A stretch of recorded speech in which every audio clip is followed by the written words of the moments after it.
The emergency signal came through at midnight when Lieutenant Katie Brooks was drinking her third cup of coffee at the orbital command station above Earth. She almost dropped the cup when she heard the desperate voice speaking the Vailori language through her headset.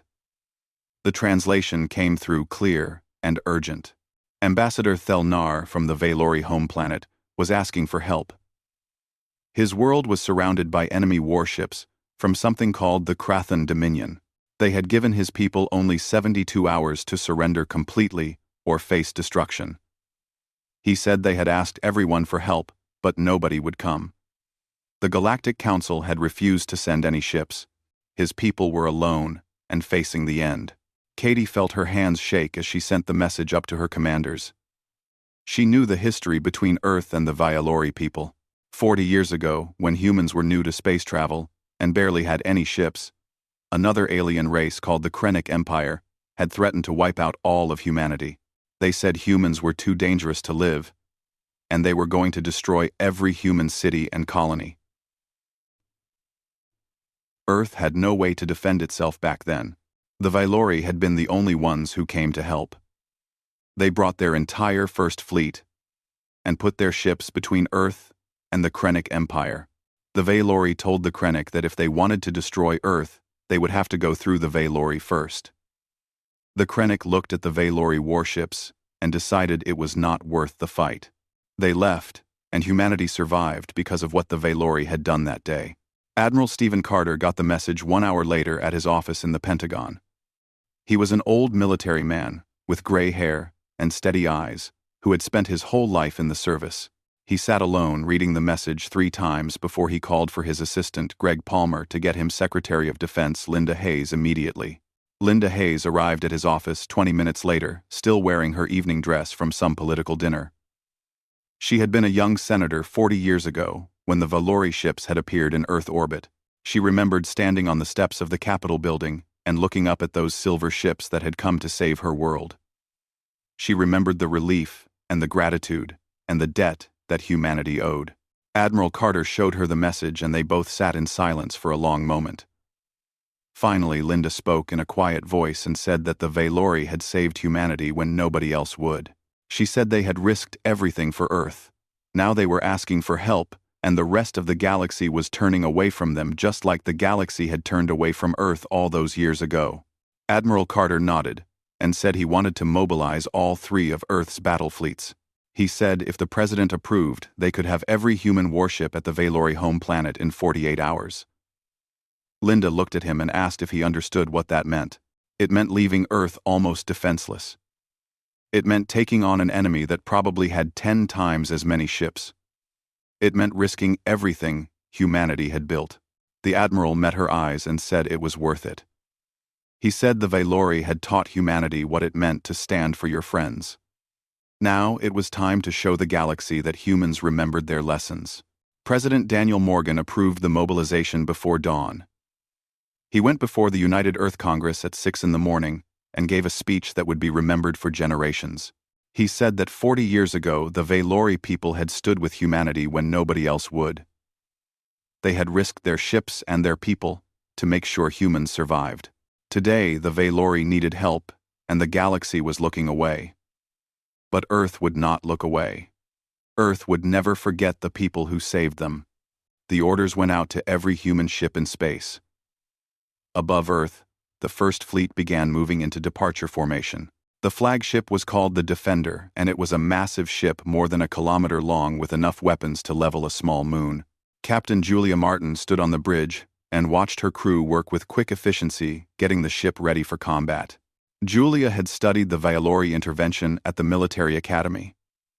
Every human officer had to learn about it because it was the most important moment in human history after first contact. It was required reading to understand why humanity owed the Vailori everything. Her second-in-command, Ryan Ellis, reported that all ships were ready to leave.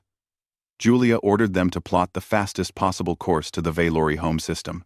She said they were not going to be late, and they were going to arrive with enough time to make a difference. The Second Fleet left from Mars orbit under Admiral Henry Shaw, who was known for aggressive tactics and bold moves. The Third Fleet, commanded by Admiral Claire Peterson, departed from their patrol route near the outer colonies. Every single warship that Earth had built over the last 40 years turned toward Vylori space and began the long journey at maximum speed.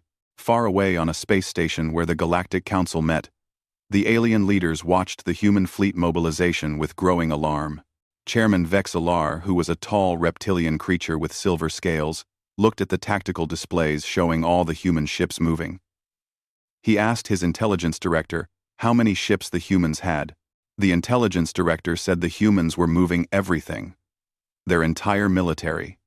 All 3 battle fleets. 200 warships total. They were all heading to Vylori space to confront the Krathon Dominion, which had at least 5 fleets, with nearly 400 ships. The humans were outnumbered 2 to 1, and they were still going. Chairman Vexillar said the humans were fools. He said honor and loyalty were nice ideas, but they would not stop Krathon weapons. The humans were going to get themselves killed for a people they barely knew over a debt 4 decades old. Councillor Pelmara stood up from her seat.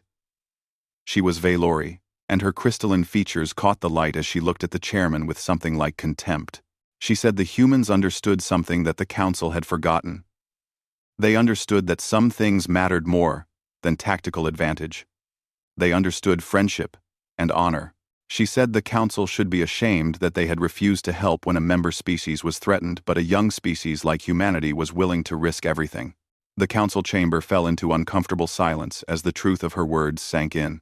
These humans, who everyone thought were primitive newcomers, were showing more courage than species that had been traveling space for thousands of years. In deep space, the human fleets raced toward their destination. Every ship pushed its engines to the maximum. Crews ran constant drills, preparing for the battle ahead. They all knew the odds. They all knew what they were flying into. None of them hesitated or questioned the mission. Aboard the Defender, Admiral Carter transferred to the ship from a fast shuttle. He gathered the senior officers and told them the situation. They would arrive at Vylori space 6 hours before the Krathon deadline.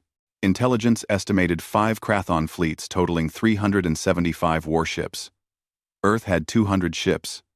They were going to be outnumbered nearly 2 to 1. Lieutenant Commander Paul Harris, who handled tactical, asked if they were really going to attack such a large force. Admiral Carter looked at him calmly and said they were not just going to attack. They were going to win. He said the Vylori had been outnumbered too when they stood for Earth, but they had not backed down. Neither would humanity. Captain Julia Martin felt the weight of what they were about to do. She thought about her grandmother, who had been a little girl during the Krennic crisis. Her grandmother had told her stories about the silver Vylori ships hanging in the sky and how everyone on Earth had known they were safe because someone cared enough to protect them. Now it was humanity's turn to be those silver ships for someone else. Katie Brooks, back at Earth Orbital Command, continued monitoring all the communications. She picked up scattered transmissions from civilian ships and independent stations across the galaxy. Everyone was talking about the human fleet mobilization. They were shocked that humanity would commit everything they had to help the Vylori. Some called it noble, others called it suicide. Nobody could quite believe it was really happening. The human ships continued their journey toward Vylori space, while behind them Earth watched and waited. The president addressed the planet that evening and said that humanity had learned 40 years ago what it meant to have a friend stand with you when you were helpless and alone. He said that lesson would define who humans were for all time.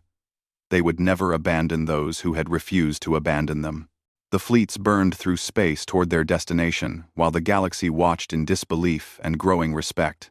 War Master Kron sat in his command chair aboard the Crimson Fang, looking at the displays showing the Vylori home planet surrounded by his ships. The Krathon warships were massive angular vessels painted deep red that looked like weapons themselves.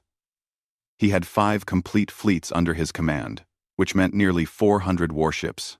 The Vylori had no military worth mentioning. His second officer, Grax, reported that the ultimatum would expire in 9 hours. The Vylori government had still not responded to their surrender demand. Kron clicked his mandibles in what passed for a Krathon smile. He knew they would surrender. They had no choice. Nobody was coming to help them.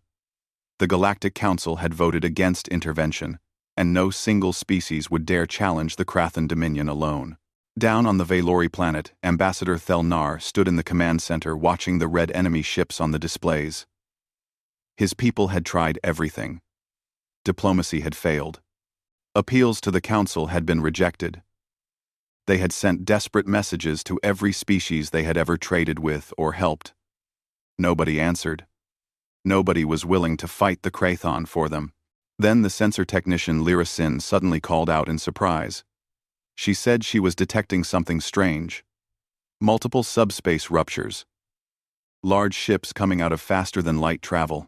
Very large ships. But they were coming from the wrong direction. They were not Krathon reinforcements. These ships were coming from Sol space. From Earth. Thelnar rushed to her station and looked at the readings.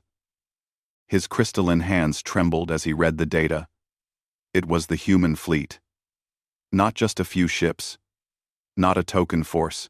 It was their entire military. Every single warship Earth possessed was arriving in Valori space right now. 300 million kilometers away from the planet space itself seemed to tear open. The Defender came through first, with its hull still glowing from the intensity of the jump. Behind it came wave after wave of human warships in perfect formation. 200 ships emerging from hyperspace, like an avalanche of steel and fire. Captain Julia Martin stood on the bridge of the Defender, watching the tactical display fill with friendly ship icons. Her crew called out status reports. All ships had completed the jump successfully. No casualties. No mechanical failures. The entire fleet had made it, and they were holding formation perfectly. Paul Harris at the tactical station confirmed what they already knew. 5 Krathon fleets, in blockade formation around the planet. 375 enemy vessels. Human strength was 200 ships. They were outnumbered, but they had faced worse odds in training simulations. Julia opened a channel to the entire fleet. She told every captain and every crew member that their mission was simple. Break the blockade. Protect the Valori planet. Show the Krathon Dominion that humanity never forgets its friends. She ended with an old Viking phrase, victory or Valhalla. The crews cheered. Aboard the Crimson Fang, the Krathon bridge erupted in chaos. Officers shouted reports of the massive human fleet that had just appeared. War Master Kron stood up from his command chair in shock.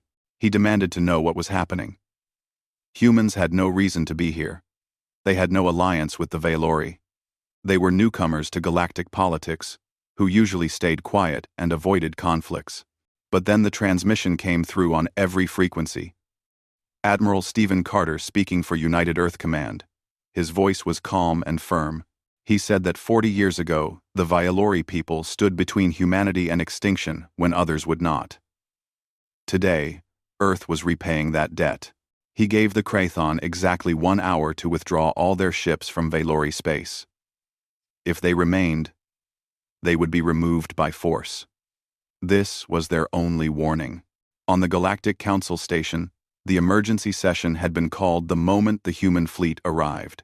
The massive chamber filled with representatives from dozens of species all watching the displays showing the confrontation developing at Valori space. Nobody had expected this. Nobody had thought the humans would actually commit their entire military to help the Valori.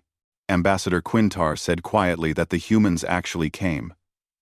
Chairman Vexlar looked grim and said the humans had committed their entire fleet to a battle they could not possibly win.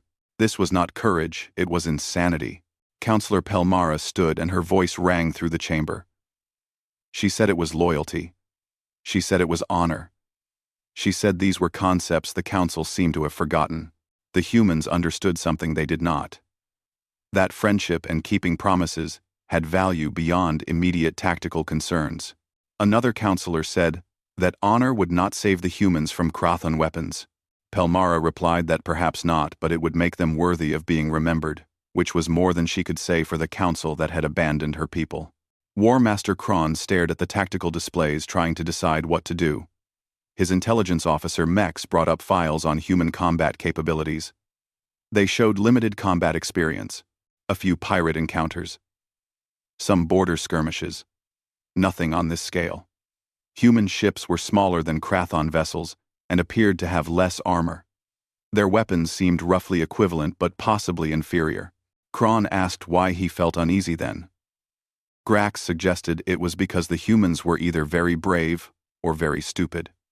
Either way, they would learn what happened when primitive species interfered in Dominion business. Kron made his decision. Withdrawing would look weak. The Dominion never backed down from threats, especially not from a young species like humanity. Besides, he had nearly twice as many ships. The numbers were overwhelmingly in his favor. He ordered a message sent back to the human admiral. Tell him, the Dominion does not negotiate with primitives. Tell him if he does not withdraw immediately, his entire species will share the Valori fate. The message reached the Defender within moments. Admiral Carter listened to the Krathon threat without any expression on his face. Julia observed that they were not going to back down. Carter agreed. He had not expected them to. He ordered the fleet to advance. Battle formation. Echo 7. All weapons ready. They were going in. The human fleet began moving forward in a coordinated formation that surprised the watching Krathon. They formed a multi-layered wedge, with the largest ships at the center and the faster frigates and destroyers protecting the flanks. It was a complex formation that required precise coordination and discipline. On the Valori planet, Thelnar watched the displays with hope and terror mixed together. The High Counselor Marven asked if the humans could win. Thelnar was silent for a long time before answering. He said he did not know. But they were trying. They were actually fighting for the Valori. That was more than anyone else had been willing to do. The distance between the two fleets began to close. Weapon systems on both sides powered up. Targeting computers calculated firing solutions. The Krathon ships began to spread out, preparing to use their numerical advantage. The human ships maintained their tight formation, moving forward with steady determination. Captain Julia Martin stood at the center of her bridge with her hands clasped behind her back. Her crew worked in focused silence. She thought about her grandmother who had been just a child when the Valori ships arrived to save Earth. Her grandmother had told stories about that day, about seeing the silver ships in the sky and knowing that someone cared enough to protect them. Paul Harris reported they were entering weapons range. The Krathon fleet was moving to engage. Julia took a deep breath and gave the order that would start the battle. She told all ships to fire at will. The human fleet opened fire as one. Missiles and energy beams lit up the darkness of space. The Krathon responded with their own weapons. Plasma cannons and mass drivers hammered at the human formation. The battle had begun. The Defender shook as enemy fire struck the shields. Engineering reported shield strength at 87%. They were already redistributing power to the forward arrays to absorb more punishment. The ship's weapons fired again and again, targeting the lead Krathon vessels. Admiral Carter watched the tactical display evolve. The Krathon were fighting exactly as expected. They were using their numbers to try to overwhelm the human ships with sustained fire. It was straightforward, and it had worked for them many times before. It was also exactly what Carter had planned for. He gave the order to execute pattern Delta 4. The human formation suddenly broke apart. What had been a solid battle line dissolved as ships scattered in multiple directions. Each squadron moved on independent vectors, creating a three-dimensional battlefield that stretched across millions of kilometers. War Master Kron snarled as he watched the human ships disperse. He demanded to know what they were doing. This looked like chaos.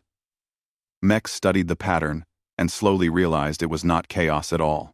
It was coordinated chaos.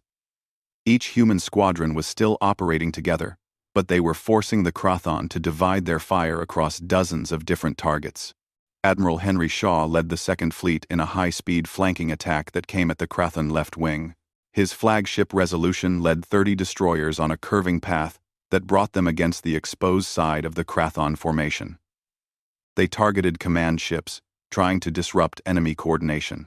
The first Krathon heavy cruiser exploded under concentrated human fire, and it sent shock through the Krathon ranks. Admiral Claire Peterson took the Third Fleet directly toward the Krathan ships that were closest to the planet. She put her ships between the enemy and Vylori Prime. She ordered tight formation with overlapping shields. They formed a defensive wall that absorbed the enemy fire meant for the planet. The shields flared and held. Behind them, the Vylori world remained safe. Ambassador Thelnar watched in awe as human ships deliberately took fire that had been aimed at his planet. They were protecting the Vylori with their own hulls. Just as the Vylori had done for Earth 40 years ago, the circle was complete. The battle raged across the Vylori system with the intensity of a supernova. Human ships moved in patterns the Krathan had never seen before. They refused to stay still long enough to be targeted effectively. Every time the Krathan tried to concentrate their forces, the humans would break away and strike somewhere else. Captain Julia Martin guided the Defender through a series of maneuvers that pushed both ship and crew to their limits. The massive vessel rolled and turned like something much smaller, avoiding the worst of the enemy fire while returning devastating volleys of its own. Her tactical officer, Paul Harris, called out targets, and the weapons crew destroyed them with precision that came from endless hours of training. The shields took hit after hit. Engineering worked frantically to keep power flowing to the defensive systems. Lieutenant Nina Scott called out status reports with calm professionalism, even as the ship shuddered around them. Shield strength dropped to 70%, then 65%. But they held. The Defender kept fighting. Across the battlefield, the human fleet was executing a battle plan that Admiral Carter had developed over years of study. He had known from the beginning that humanity would always be outnumbered in space. Earth was one world with limited shipyards, while other species controlled dozens of planets and had been building fleets for centuries.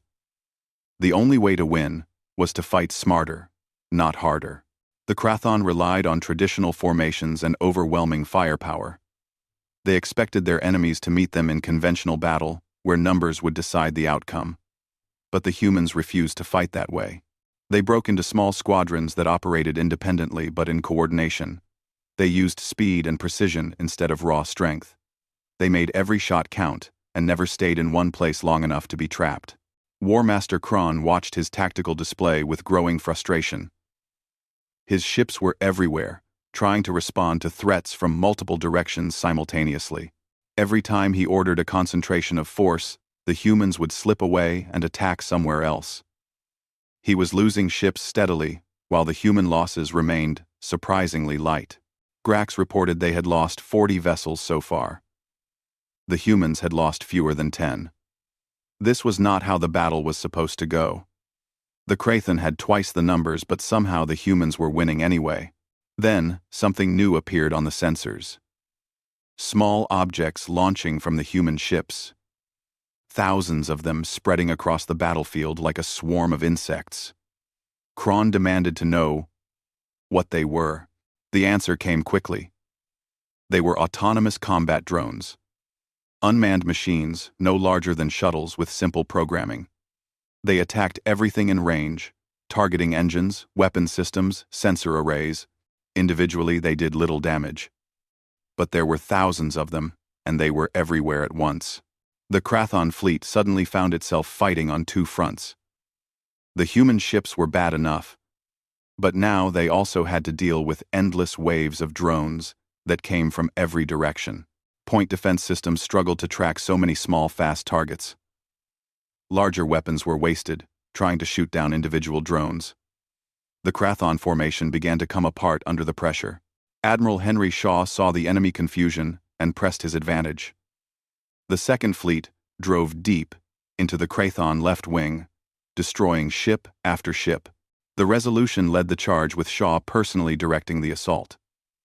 He had studied ancient Earth naval battles, and he understood that breaking an enemy formation was often more valuable than destroying enemy ships. Once their coordination collapsed, they became vulnerable. A Krathan battleship tried to rally the defense, but Shaw focused everything on it. 30 human destroyers swarmed the massive vessel, hitting it from every angle. The battleship's shields collapsed, and explosions rippled across its hull. When it finally broke apart, the Krathan left wing dissolved into scattered groups, trying to survive. rather than fight. Admiral Claire Peterson maintained her position between the enemy and Valori Prime. Her third fleet had taken significant damage holding the defensive line. But they had not moved. Every shot aimed at the planet hit human shields instead. Her flagship took a direct hit from a Krathon plasma cannon that burned through the shields and scorched the hull. Damage control teams rushed to seal the breach while the ship kept fighting. On the surface, Ambassador Thelnar watched the Third Fleet sacrifice themselves to protect his world. He saw human ships burning in space, their crews dying to save the Valori people. Tears ran down his crystalline features. The High Counselor stood beside him, equally moved. They understood now what it meant to have true friends. The battle reached its critical point when Admiral Carter ordered the final phase of his plan. The human fleet had scattered the Krathon formation and neutralized their numerical advantage. Now, it was time to finish it. He gave one word over the command channel: hammer. Every human ship turned simultaneously toward the center of the Krathon fleet, where War Master Kron commanded from the Crimson Fang. They converged from dozens of different vectors moving at maximum speed. The drones pulled back, creating a clear corridor. The Krathon suddenly realized what was happening and tried to react, but it was too late. 200 human warships focused their fire on the Krathon command section. The concentration of weapons fire was unlike anything the Krathon had ever experienced. Ship after ship exploded under the onslaught. The Crimson Fang itself took dozens of direct hits. Its shields failed, and its armor began to melt under the sustained bombardment. War Master Kron felt his ship dying around him. Systems failed, one after another. Fires broke out across multiple decks. The engineering section reported critical damage to the main reactor. He had seconds to make a decision. Pride told him to stay and fight to the death. Duty told him to preserve what was left of his fleet. Kron was a warrior, but he was not stupid. He gave the order he never thought he would give: full retreat. All ships withdraw to the outer system immediately. The surviving Krathon vessels broke off engagement and ran. Their heavy engines burned at maximum as they fled from the human assault. It was an organized retreat, but it was still a retreat. The mighty Krathon Dominion was withdrawing from battle against a species barely a century into space. Captain Julia Martin watched the enemy flee on her tactical display. Ryan Ellis reported that the Krathon were pulling back beyond the orbit of the outer planets. They were leaving Valori space entirely. Paul Harris confirmed the battle was over. They had won. The bridge crew erupted in cheers. Julia allowed herself a small smile before ordering all ships to stand down from combat status. They would maintain alert, but the immediate threat was over. Medical teams began treating the wounded, while damage control assessed the ships. Admiral Carter opened a channel to the entire fleet. He thanked them for their courage and their skill. He said they had proven today that humanity keeps its promises, that Earth stands with its friends, no matter the cost. The crews cheered again, exhausted but victorious. On Valori Prime, the command center burst into celebration. The red Krathon ships were gone. The blockade was broken. They were safe. Ambassador Thelnar requested immediate communication with the human fleet. When Admiral Carter's image appeared on the screen, the Valori diplomat was weeping openly. He tried to find words adequate to express his gratitude. He said the humans had risked everything to save his people. That they had come when nobody else would. That they had faced impossible odds and won anyway. Admiral Carter cut him off gently and said the Valori had done the same for humanity once. They had merely returned the favor. At the Galactic Council Station, the chamber was in stunned silence. Every representative stared at the tactical recordings showing the battle. The impossible had happened. The humans had not just survived against a Krathon fleet. They had won decisively. They had broken 5 Krathon fleets with only 200 ships. It was unthinkable. Chairman Vexilar could not believe what he had witnessed. He kept asking how this was possible. How had they done it? Counselor Pelmara answered with quiet satisfaction. She said they did it the same way the Valori had done it 40 years ago. They did it because they had something worth fighting for. Because they refused to abandon their friends. Because honor and loyalty gave them strength that numbers could not match. Ambassador Quintar said quietly that the galaxy needed to reassess its understanding of humanity. They were not primitive newcomers anymore. They were warriors who had proven themselves against one of the great powers. And they had done it for the sake of friendship and honor. That made them dangerous in ways that had nothing to do with weapons technology. Some species saw threat in what humanity had done.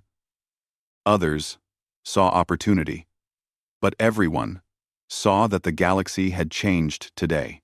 A new power had emerged, and they had announced themselves not through conquest or intimidation, but through loyalty and courage. Back in the Valori system, human engineering teams began assisting with repairs and setting up defensive satellites. Medical ships tended to wounded from both sides because that was what humans did.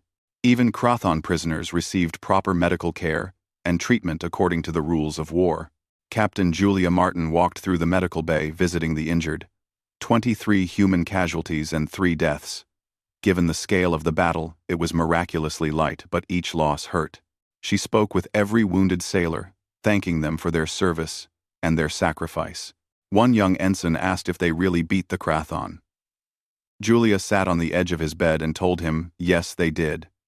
They had shown the galaxy that humanity stands with its friends. The ensign smiled and said that made the pain worth it. Admiral Carter met with his fleet commanders via hologram. They discussed the battle and the casualties and the state of the fleet. All 3 battle groups remained operational, though they would need repairs and resupply. But they had accomplished their mission. Valori Prime was safe. The question now was what came next. The Krathon had withdrawn, but they had not surrendered. Would they come back with reinforcements? Would they seek revenge against Earth itself? The future was uncertain, but one thing was clear. Humanity had made its mark on galactic history, and nothing would ever be the same. 3 weeks after the battle, the Valori system had transformed into a center of activity that nobody had expected. Human ships maintained patrol routes, while engineering crews helped install new defensive platforms in orbit around the planet. Medical teams from Earth worked alongside Valori, doctors treating the last of the wounded. Trade ships began arriving from other species curious about the humans who had defied the Krathon dominion. Captain Julia Martin stood in the observation deck of the Defender, looking down at Valori Prime. The planet was beautiful with purple oceans and silver cities that reflected the light of its sun. Her crew had been given shore leave in rotating shifts, and many had gone down to the surface to meet the people they had saved. The Valori treated every human like a hero, showering them with gratitude and gifts. Back on Earth, President Daniel Morgan addressed the United Nations General Assembly in a session that was broadcast across all human colonies. He spoke about what the fleet had accomplished and what it meant for humanity's place in the galaxy. He said Earth had proven it could stand beside the great powers and hold its own. More importantly, they had proven that humanity valued honor and friendship above mere survival. Secretary Linda Hayes stood beside him during the speech. She thought about the scared young senator she had been 40 years ago watching Valori ships protect Earth from extinction. Now, Earth had returned that protection. The circle was complete. She felt proud of what her species had become. Admiral Stephen Carter remained in the Valori system coordinating with his fleet commanders. The second and third fleets had already begun rotating back to Earth for repairs and resupply. New ships were coming out to replace them, so the human presence remained strong. Carter was not taking chances. The Krathon had retreated, but they had not forgotten. He invited Ambassador Thel Nar aboard the Defender for a private meeting. The Valori diplomat arrived with a security detail, though there was no real need for it. Every human on the ship would have died to protect him after what his people had done for Earth. They met in the Admiral's quarters, which were surprisingly modest for someone of his rank. Carter offered Thel Nar a seat, and they talked for a long time about the battle and its aftermath. The ambassador expressed concern about what the human intervention might cost Earth. They had made the Krathon Dominion their enemy. They had shown their military capabilities to the entire galaxy. They had left Earth itself relatively undefended while their fleet was away. Carter listened patiently, then said it was worth it. He explained that humanity had learned a hard lesson in their early days of space travel. The galaxy could be hostile or indifferent. People who said they were your friends could abandon you when things got difficult, but the Valori had been different. They had stood for Earth when it mattered most. That taught humanity what kind of species they wanted to be. The kind that keeps promises. The kind that stands with friends. Thelnar was quiet for a moment before speaking. He said that most young civilizations focused only on survival and growth. They looked out for themselves first, and others only when convenient. But humanity seemed to understand something deeper. That some things mattered more than mere survival. That honor and friendship gave meaning to existence. His people had tried to teach that lesson to the galaxy for centuries. It seemed humanity had learned it better than species. 10 times older. They talked about the future and what came next. The Valori government wanted to formalize their relationship with Earth. They proposed a mutual defense treaty that would bind the two species together officially. Any attack on one would be treated as an attack on both. Carter said he would recommend Earth accept. The two species had already proven they would fight for each other. Might as well make it official. Before Thelnar left, he mentioned something else. The Galactic Council wanted to convene an emergency session to discuss humanity's intervention. Some species were concerned about the military capabilities Earth had displayed. Others were impressed and wanted closer relationships. The galaxy was reassessing what humanity meant in the larger scheme of galactic politics. Carter smiled slightly and said, "Let them reassess." Maybe it was time the galaxy learned that humanity stands with its friends. That emergency session was already underway on the council station. The chamber was packed with representatives from nearly every member species. Some attended in person, while others appeared via hologram. The mood was tense and uncertain. Nobody quite knew what to make of what had happened. Chairman Vexaler called for order and began the proceedings. He stated that the council had explicitly declined to intervene in the Valori crisis, yet humanity had acted unilaterally. He asked what the council thought about this development. Councillor Pelmara stood immediately. Her voice was sharp with anger as she pointed out that the council had chosen cowardice over justice. Her people had been facing extinction, and the council voted to look away. But humanity remembered what the Valori had done for them 40 years ago, and they came without hesitation. They showed the galaxy what real friendship looked like. Another counselor from a species called the Scarnians argued that humanity was dangerous. He pointed out their advanced autonomous weapon systems, their innovative tactics, their willingness to commit their entire military to a battle far from home. These were concerning behaviors from a species so young. Ambassador Quintar stood to defend the humans. He said they had proven themselves to be capable allies who honor their commitments. In a galaxy where such qualities were increasingly rare, Earth represented something valuable.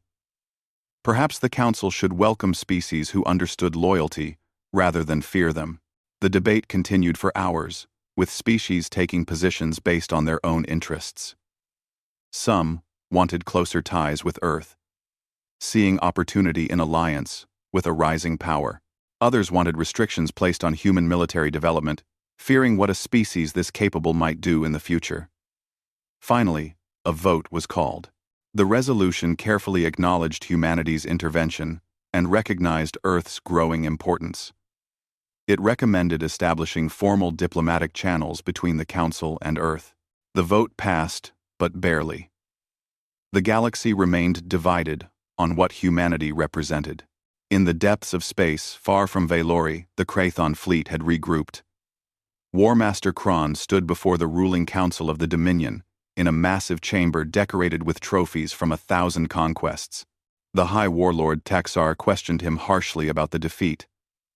How could 5 fleets lose to 200 human ships? Kron defended himself by explaining the human tactics and technology. He described the autonomous drones, the coordinated squadron attacks, the precision and discipline of human crews.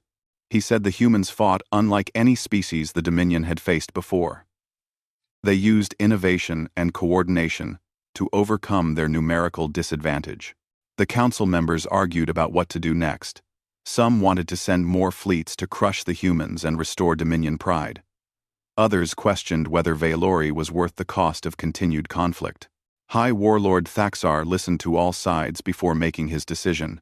He announced that the Dominion would withdraw from Valori space entirely. The conquest was no longer cost-effective given human intervention.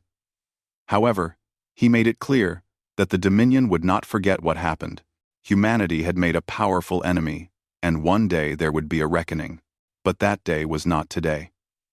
For now, the Krathen would focus on easier targets and leave the humans alone. War Master Kron was reassigned to a remote garrison post his career, effectively ended by the defeat. Before he left, he filed one final report to Dominion Command. In it, he warned that humanity should never be underestimated. They were not primitives. They were warriors worthy of respect and fear. Back on Earth, the news of the Krathen withdrawal caused celebrations in every city. Humanity had gone to war and won. They had saved a friend and proven themselves to the galaxy. Schools taught lessons about the Battle of Valori Prime. Children played games pretending to be the brave human crews who had faced impossible odds. Admiral Henry Shaw returned home first with the Second Fleet. They received a parade through Washington, with millions lining the streets to cheer. Shaw gave a speech thanking his crews and emphasizing that they had only done what any decent species should do: stand with friends when they need help. Admiral Claire Peterson and the Third Fleet received similar welcomes when they rotated home. She visited hospitals to see wounded crew members and attended memorial services for those who had died. In every speech she gave, she emphasized the same message: humanity had repaid a debt and proven what kind of species they were. Captain Julia Martin remained with the First Fleet in Valori space for another month before rotating back. During that time, she got to know many Valori people. They told her stories about their history and culture. She learned about their philosophy of friendship and mutual support that had guided their civilization for thousands of years. She understood why they had stood for Earth all those years ago. It was simply who they were. When the Defender finally returned to Earth orbit, Julia was surprised by the reception. He awarded medals to the entire bridge staff and gave a speech about courage and honor that brought many to tears. In a quiet moment, President Morgan asked Julia what she thought the battle meant for humanity's future. She considered the question carefully before answering. She said the battle proved that Earth could hold its own in the galaxy, that human warriors were the equal of any species. But more importantly, it proved that humanity had not lost its soul in becoming powerful. They still valued the things that mattered: friendship, honor, loyalty. The president nodded and said that was what he hoped people would remember. Not just that humanity won a battle, but why they fought it in the first place. Across the galaxy, species began reaching out to Earth with proposals for trade agreements and diplomatic exchanges. Some were genuine offers of friendship. Others were transparent attempts to gauge human capabilities and intentions. Earth's diplomatic corps suddenly found themselves very busy managing relationships with dozens of species who had previously ignored them. 5 years after the Battle of Valori Prime, the galaxy had changed in ways nobody had predicted. Earth was no longer the nervous newcomer trying to find its place among ancient civilizations. Humanity had proven itself in combat and earned respect through loyalty. The fleet that had saved Valori Prime had become legendary across hundreds of worlds. Captain Julia Martin stood on the bridge of her new command, the Dreadnought Valiant, leading a patrol mission near the outer colonies. She was Admiral Martin now, with 3 stars on her uniform and responsibility for an entire battle group. The promotion had come with the recognition that humanity needed experienced combat commanders as the fleet continued to grow. The treaty between Earth and the Valori had been signed within months of the battle. It created the foundation for what would eventually become the Coalition of Free Worlds. 3 other species joined within the first year, attracted by the promise of genuine mutual defense. Not empty words, but real commitment, backed by proven willingness to fight. Ambassador Grace Cooper served as Earth's primary diplomat to the Coalition. She worked from a new station built in neutral space, where the member species could meet and coordinate. The station had become a symbol of the new order that was emerging. Species working together based on shared values rather than temporary convenience. On Vylori Prime, the planetary defense grid had been upgraded with human technology and Vylori funding. New orbital platforms bristled with weapons that would make any attacker think twice. The Vylori military had grown from almost nothing to a respectable force trained by human officers who taught them the tactics that had defeated the Krathon. Ambassador Thel Nar had retired from active diplomacy, but he remained influential in Vylori politics. He often gave speeches about the day the human fleet arrived. He made sure young Vylori understood what Earth had done for them and why it mattered. The debt was repaid, but the friendship endured. Admiral Stephen Carter had also retired from active service. He spent his time teaching at the Naval Academy, where every cadet studied the Battle of Vylori Prime in exhaustive detail. The tactics and strategies developed for that battle became the foundation of Earth Fleet doctrine. Future generations of officers learned not just how to fight, but why some things were worth fighting for. The Krathon Dominion had indeed not forgotten the defeat. They avoided direct conflict with Earth, but everyone knew it was only a matter of time before tensions escalated again. Intelligence reports suggested the Dominion was studying human tactics and developing countermeasures. War Master Kron's warnings about underestimating humanity had been taken seriously even if he personally had been disgraced. But the Krathon were no longer the immediate threat they had once been. Other Dominion neighbors saw what happened at Vylori and realized the great power was not invincible. Several species that had been intimidated into submission began quietly reaching out to the coalition. The balance of power in the galaxy was shifting. On Earth itself, the battle had become part of cultural identity. Children learned about it in school, alongside other defining moments of human history. Artists created paintings and sculptures commemorating the event. Writers penned stories about the brave crews who had crossed the stars to honor a debt. The message was clear and repeated endlessly. Humanity keeps its promises.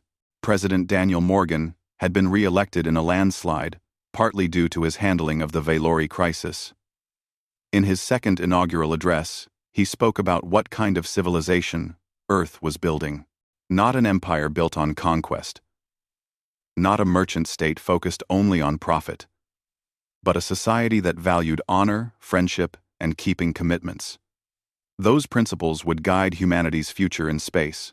Secretary Linda Hayes eventually became Secretary of State, bringing her experience and wisdom to Earth's growing diplomatic network. She often thought about the parallel between the Vylori saving Earth and Earth saving Vylori. Two moments separated by 40 years that defined the relationship between the species. She made sure every diplomat understood that Earth's word meant something, because they had proven it in the most extreme circumstances. The Galactic Council had grudgingly adjusted to the new reality. Chairman Vexlar had stepped down under pressure, replaced by a more progressive leader from a species that admired what humanity represented.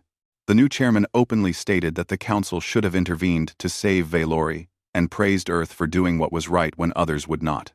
Councillor Pelmara remained on the council, now serving as the voice for the coalition of free worlds.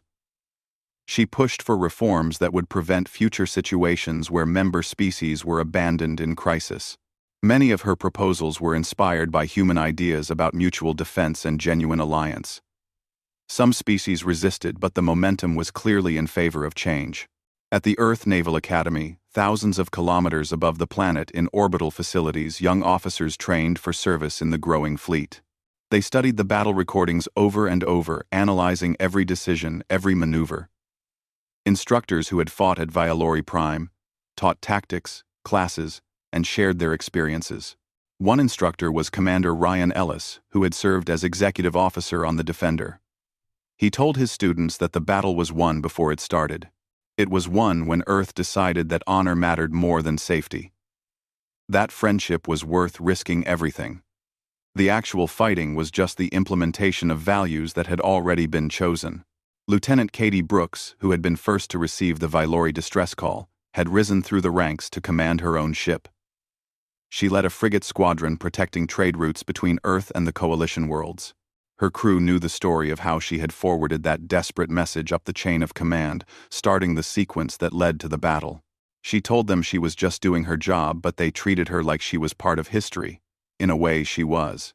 On distant worlds across the galaxy, species told stories about the humans who came to save the Valori. The details varied depending on who was telling it, but the core message remained the same. When everyone else turned away, Earth stood up.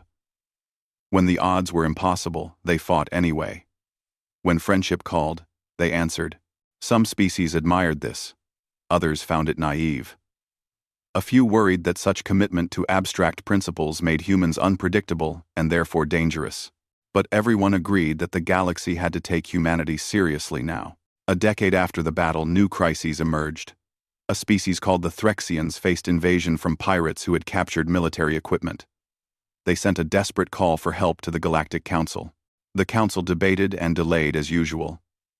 Then, the Threxians sent a message to Earth. President Helen Price, who had succeeded Morgan, faced the same decision her predecessor had. The human fleet was needed elsewhere. Intervening would be risky and expensive. But the message was clear. Someone needed help, and they were asking humanity because they believed Earth would come. Price consulted with Admiral Martin and her military advisors. They reviewed the tactical situation and force requirements. Then, she made the call. Earth would help. The fleet mobilized within hours. When they arrived and drove off the pirates, the Threxians asked to join the coalition. They said any species that kept promises like humanity did was worth standing with. The pattern repeated several times over the following years. Crisis would emerge. The Council would debate endlessly. Earth and the coalition would act. More species joined the alliance until it became a significant political and military force that could not be ignored. The Krathan watched these developments with growing concern. What had started as a minor defeat at Valori had grown into a major shift in galactic power structures. High Warlord Thaxar, who still ruled the Dominion, realized too late that losing to humanity had cost them more than pride. It had cost them the fear that kept their empire intact. War Master Kron had been proven right. The humans were warriors who could not be intimidated. They fought for principles, not just interests. That made them formidable opponents and dangerous examples. Other species saw what humanity did and wondered why they could not do the same. The Dominion faced quiet resistance in places that had been docile for generations, but humanity's rise was not without challenges. Some species resented the growing influence of such a young civilization. Others worried that human idealism would drag them into conflicts that could have been avoided through diplomacy. The coalition itself had internal tensions as member species debated how far their mutual commitments should extend. Earth's fleet continued to grow, but so did its responsibilities. Every new member of the coalition expected protection. Every crisis demanded response. Admiral Martin and other commanders worried privately about overextension. They had proven humanity could win battles, but could they maintain peace across dozens of worlds simultaneously? These were problems for the future. For now, Earth stood as proof that a species could be powerful without being cruel. That military strength could be used to protect rather than conquer. That honor and friendship were not just pretty words, but foundations for civilization. In a small town in Kansas, an old woman named Dorothy Reed watched news coverage of the coalition's latest humanitarian mission. She was elderly now, but her mind was sharp.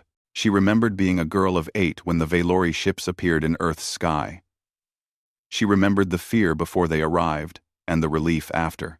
She had known then that humanity owed the Valori a debt they might never be able to repay. Her grandson, Sam, who had served aboard the Defender during the battle, visited her every month. He told her stories about meeting Valori people and seeing their gratitude. Dorothy smiled and said she was proud. Humanity had taken the gift they were given and passed it on. That was how it should be. In the vastness of space, the Defender remained in service as a symbol of Earth's commitment. Captain Julia Martin had moved on to other commands, but the ship itself was maintained carefully. Its name meant something now. It stood for the moment when humanity proved what kind of species they were. Young officers requested assignment to the Defender, knowing its history. They walked corridors where legends had served. They stood on the bridge where the decision to engage 5 Krathan fleets had been made. They understood they were not just serving on a ship, but carrying forward a legacy. Ambassador Thelnar passed away peacefully in his sleep at the age of 97 Valori years. His funeral was attended by representatives from 24 species, including the President of Earth. In his eulogy, the Valori High Counselor said that Thelnar had lived to see the debt repaid and the friendship flourish. He had witnessed humanity prove themselves worthy of the sacrifice the Valori had made. It was a good life. The Galactic Council eventually erected a monument at their station. It showed 2 ships, 1 Valori and 1 human flying side by side. The inscription read in a dozen languages. Some debts transcend calculation, and some friendships define civilizations. Humanity had proven themselves at Valori Prime, but the real victory was what came after. The battle opened doors and changed minds. It showed the galaxy that there was another way to build relationships between species, based not on fear or profit, but on genuine commitment to standing together. The Krathan Dominion remained powerful and dangerous. The galaxy still had conflicts and crises, but there was now an alternative to simply accepting how things had always been. Species did not have to stand alone or submit to bullies. They could join together based on shared values and mutual support. Earth had learned this lesson from the Valori 40 years earlier. Now they taught it to others through example. The fleet that mobilized to save Valori Prime became a symbol recognized across the galaxy. When people asked if Earth would come to help them, the answer was always the same. If you stand with us, we stand with you. That is the human way. And so the legacy continued. Every new officer who joined Earth's fleet learned the story. Every diplomat who represented humanity carried the message. Every human who traveled among the stars understood they were ambassadors for something larger than themselves. The promise that had been kept at Valori Prime. The commitment to honor, friendship, and loyalty above mere survival. The choice to be the kind of species others wanted to survive with. That was the true victory of the Battle of Valori Prime. Not the military success, though that was impressive, but the proof that humanity knew what mattered, and the galaxy would never forget.